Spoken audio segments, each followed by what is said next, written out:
In the prophecies, we have them set in symbols. Right from the outstart in Revelation 1, we have it was sent and signified. When it was signified, it means it was set in symbols, as we just have mentioned, as is given here, and you can look this up.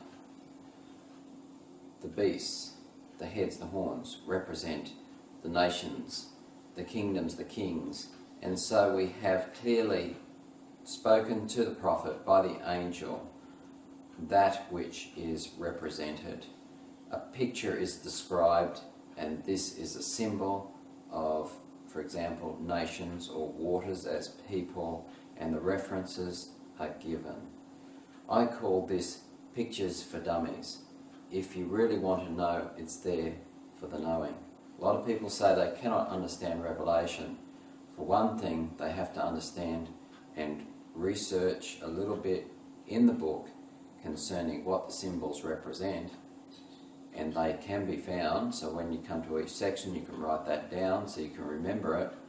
But also, people do not understand the whole concept here because of a key that was given to us by Jesus just before his death. The Holy Spirit is given upon condition, and the prophecies are explained by his Spirit, and it is given to a law-abiding people. The fourth commandment is ignored, unfortunately, and so we do not have a clear idea on the prophecies. Again and again in the prophecies, what is given? The number 7.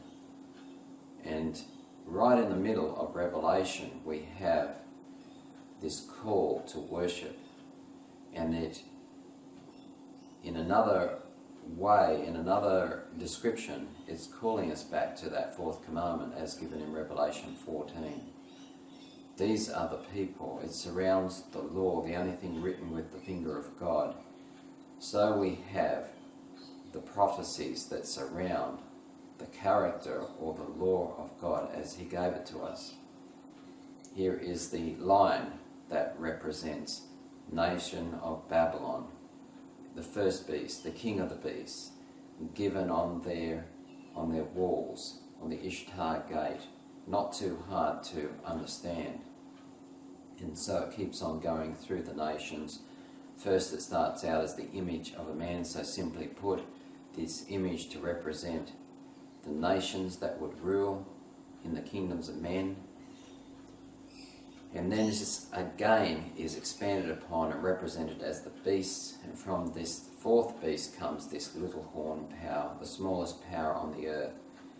So you can't miss it. Its description is given clearly, and 7 times a time period is given to this little horn power, which is a persecuting power.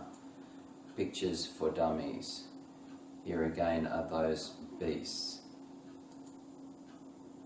And it was recognized by the Germans in the Nuremberg Old Town Hall. These beasts and the kings or the emperors that represented or headed up these universal powers is represented on the town hall door, above the door. But many people would not know and would not understand that which was once clearly understood. Peter said the prophecy is of no private interpretation. Here it is again. And from the last beast comes this little horn power. Pictures for dummies. If you want to have it, you can grab it. You don't have to miss it or not understand it. It's clearly given.